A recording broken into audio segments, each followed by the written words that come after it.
Hey guys, this week on Stephen Frain's Sister, we had a fantastic interview with Ann Moss Rogers, who was in Virginia while Samantha and I were in California. Ann Moss sounds great on the podcast, but unfortunately, there's a little feedback at times when Samantha or I are speaking. Please excuse our technical difficulties this week. Thanks so much. I lost my voice this week, but I'm starting to feel better, so thanks for bearing with us. We are very excited about a guest we have today, Ann Moss Rogers, who has a blog called Emotionally Naked, and she unfortunately lost her son Charles to suicide. So thank you so much for joining us, Ann Moss. We appreciate it. Thank you, Ann. And thank you so much for having me. Just so that everybody understands it, Ann Moss is my first name. It's a Southern thing. Moss was my grandmother's maiden name, and it's typical in the South to have a double name. And then the last name is Rogers. So that confuses a lot of people. That makes sense. So tell us a little, if you can, we're not being too personal. We'd love to learn a little bit about your son and the tools you use to remember him so it brings you joy rather than pain. Well, it took me a while to get there, but first everything triggered just pain. I write a lot. I have a blog called Emotionally Naked, and I basically wrote my way through grief. And I've written a book that comes out in the fall called Diary of a Broken Mind. And I've written newspaper articles, I've done TV interviews. And I guess that helps me work through it because I'm spreading awareness so that other people, recognize the signs of suicide. And I do a lot of public speaking on the subject. And again, it's all to make everybody aware of what people say and do when they're thinking of suicide and how to ask the question, are you thinking of suicide? And I get the audience oftentimes to practice it so that they ask the question and don't say things like, about, are you harming yourself or do you want to hurt yourself? I want them to ask, are you thinking of suicide or are you thinking of killing yourself? Our most important asset is listening, and listening with empathy and without judgment. And oftentimes we hear people say things, and it's not just what they say, but they'll say things like, I can't do this anymore. I can't go on. The world would be better off without me. It's the feeling that you get when you hear those words. And lots of times, if you don't have suicide on your radar, you kind of glaze over that and go on with your day, and you don't realize that that's a cry for help. People are dropping hints because they want to talk about it and they want to be asked, and they're afraid to. And they feel like the darkness in their soul is too ugly to put on display, and they don't feel worthy. So they need a little help coaxing that out of them. And basically just, going somewhere in private and saying, tell me more about that. Not giving feedback like, you have so much to live for. That's not the right thing to say. And I wanted to ask you a question. What would be, I guess, the advice you would give when it's a minor that we're worried about, and being an adult and not their parent? What would be the best way to address it? Would you go to their parents first? Well, I think it depends on the age and it depends on the situation. So I get a lot of people who send me screenshots of something that concerns them because they're regular readers. They recognize the signs and they'll think, wow, this child looks like he is in trouble. It depends on, do you know this child enough to reach out to him or her? If not, can you reach out to the parent and express that concern?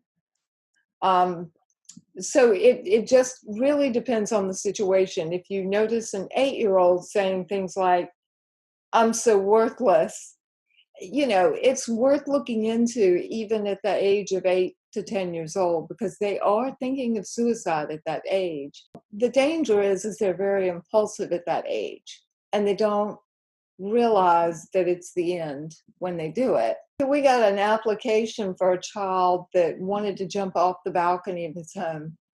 And of course, the father was very concerned, and they were not able to afford the psychological assessment. So the organization I'm on the board for, we usually pay for that when the family can't afford it. When we get an application like that, we want to make sure that it gets approved very quickly so that that child can get the help that he or she needs. It's Beacon Tree Foundation. Thank you. Yeah, well, you're welcome. There are not many organizations that'll help bridge that gap when it comes to paying for treatment. And that's kind of where we fit in. I also wanted to ask you a question, because I know that you worked on this, 13 Reasons Why. And do you think those shows are helping us or hurting us? Actually, I've been asked to that a lot. And I work with or partner with Dr. Lisa Horowitz at the National Institute of Mental Health. And we co-present at some medical conferences. And she and John Campo, MD, who's a psychiatrist, and Jeff Bridge, another researcher, recently did a study, and it shows that the suicides did spike after the airing of 13 Reasons Why, the first season. So in the second season, they partnered with a consultant, the Jed Foundation. And I noticed a big change in how they presented the material in the second season. Now, the good part is did trigger conversation, but the trouble was teenagers were binge watching it. And it's a very dark show, and for those who are at risk, it heightened that risk. And because of the darkness and the fact that they binge watch it, and the scene of suicide was so graphic, and it's not an appropriate depiction of suicide. It's more kind of this glorification or revenge tool, and that's not what suicide is. It's this irrational state of mind where the person thinks the world would be better off without them. I mean, somebody thinking of suicide doesn't have the wherewithal to make 13 tapes to leave behind. It was so dramatic. It was Hollywood written all over it. So yeah, I'm so glad that you were able to share that they took a responsible route and journey and changed their forum. Season 2, they show kids speaking to parents, going to support groups, being diagnosed with mental illness, which wasn't mentioned at all in the first season. All of those things are being addressed, and they looked at the broader context of what teens are dealing with, like date rape and other themes, and they've handled it a lot more responsibly than they did in the first season. It's still a drama. It's still intriguing or entertaining by doing it the responsible way. And I'm glad they did, but I'm also sorry for the number of people who lost a child to suicide that were triggered by that show in the first season. And that's painful to know that somebody's going through what I'm going through. I was a teenager when I lost my brother, who was a teenager. Okay. And the one thing that did resonate with me when I watched the show is how different my experience going through suicide as a 15-year-old was than my parents. And the one thing that I do think that the show depicted was how intense that emotion is. That emotion has stayed with me. And even when I've seen my parents now, I am still way more attached to the suicide of my brother in a very different emotional way than they are.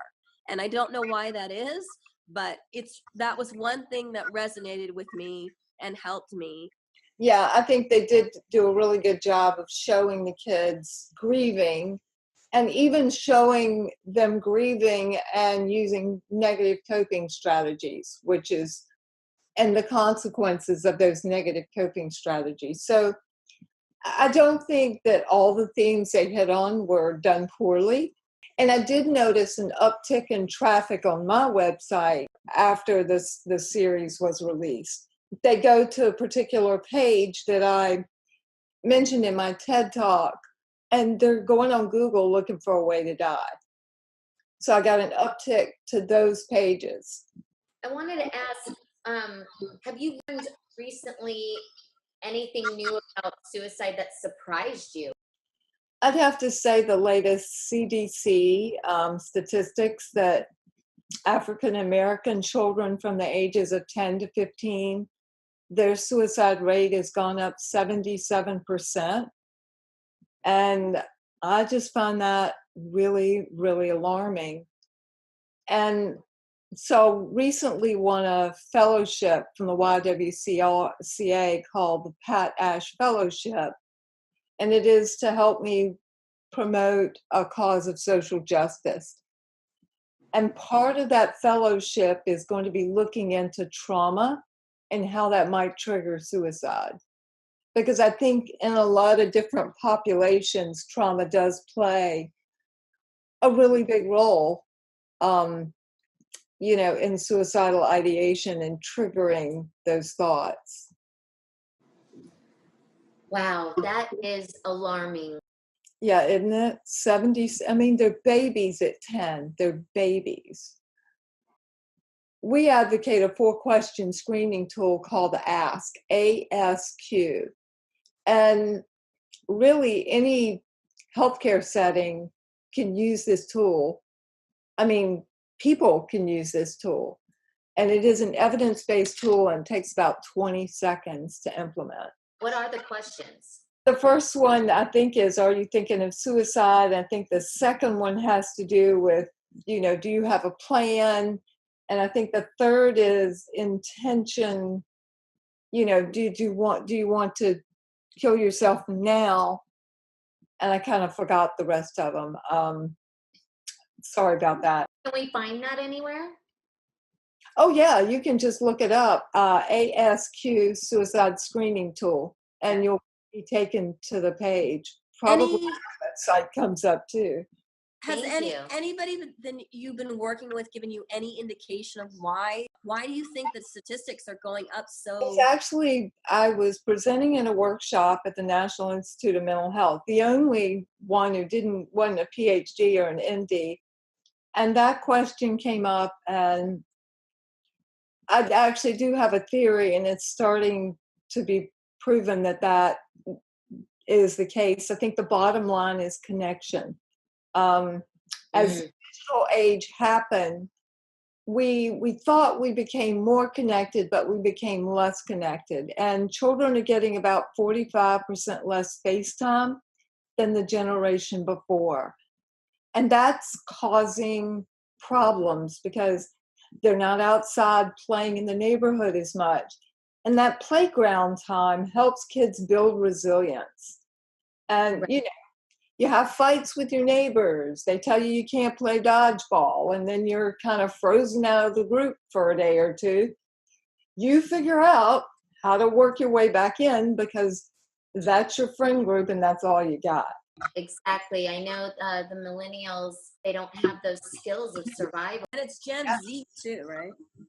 Yeah. Generation Z as well, yes. So it's the digital stuff, it's the social media, it's the bullying, it's all of those things. And we try to you'll see a headline, and this is sensationalizing, and it'll say child kills herself because of bullying. Nobody kills themselves because of one reason. I mean, I can name 7 or 8 reasons my son took his life. It's never just one reason. You got to look at background, you have to look at environment, you have to look at health history and Correct.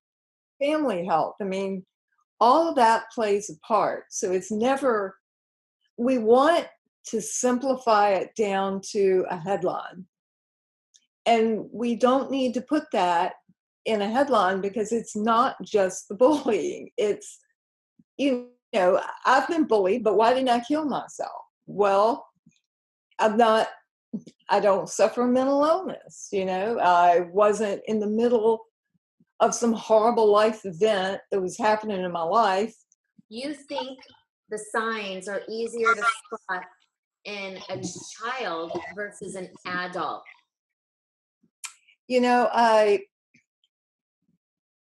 That depends too. Boys, lots of times, are masters at hiding their depression. So signs there can be more difficult. But I've found, when 11 and 12-year-olds will find one of my pages online, I have an article that says how to tell a parent you want to die. Because we tell people to reach out for help, but we never give them instructions on what to say or how to do that. So I have an article out there that kind of gives them a script. Like when they're 10 or 11, they're more open to, it's kind of newer to them. It hadn't worn them down over years and years, and they're more willing to reach out for help and tell somebody. Right. But I don't think it's easier. I mean, my son put some tweets out there that, when I look back at them, they look like the bullet points on what do people say when they're thinking of suicide. I mean, they're so obvious now. So I present those in my presentations because if I said them, they don't have the impact. But if I show them, then people remember them. One of them is, if I died, no one would notice for 30 days. If you want to see who really cares about you, see who's there when you have nothing. And then one of them is, death sounds nice. And I remember at the time I thought, because he had a heroin addiction, I thought, oh, he's, headed for rock bottom, and that means he's going to ask for help. Well, rock bottom is a big myth. And he was headed for rock bottom. His definition was different than mine. They'll answer that call by taking their life. So if you go to emotionallynaked.com, and all you have to do is Google Emotionally Naked and put in the words last tweets in the search bar, you can see all my son's last tweets from the last couple of months that indicate, a regular suicidal ideation. Right. Very helpful, and very, very helpful to myself. We're all survivors in different ways. What advice do you give to people who are surviving a suicide in a family? There's a lot for prevention, and there should be, but there also needs to be a lot for survivors because survivors are vulnerable. And just so everybody knows, a parent that's lost a child to suicide is about 30% will have thoughts of suicide themselves. So I wrote a book and I do a workshop called Coping Strategies for Grief and Loss. And it's a free book. It's a download on my site. And it has like 17 coping strategies if you've lost anybody, but it's written by 3 people that have suffered the loss of a child, 2 of us from suicide. And which coping strategy works for you depends on the person. So the book isn't meant to be read, the whole 60 pages. It's meant for people to go to the table of contents and just kind of pick those strategies that work best. So I did a lot of breathing techniques. I did a lot of running. And I'd say what I did the most of was be emotionally naked in public by writing on my blog. And that's how I worked my way through grief. I've written every single day on that blog for the last 3.5 years. And it's terrifying. And I just got my book that's going to be published back to the editor, and I'm in panic mode. I'm like, well, what if I put it out there and nobody reads it or cares? Or, I'm just going through all this self-doubt stuff and, which people go through. And I'm like, it's got my son's lyrics. What if nobody cares? What if I sell 50 books and, it ends up in the bargain bin after a month? Just all this stuff. And I just have to give that a rest, Yeah.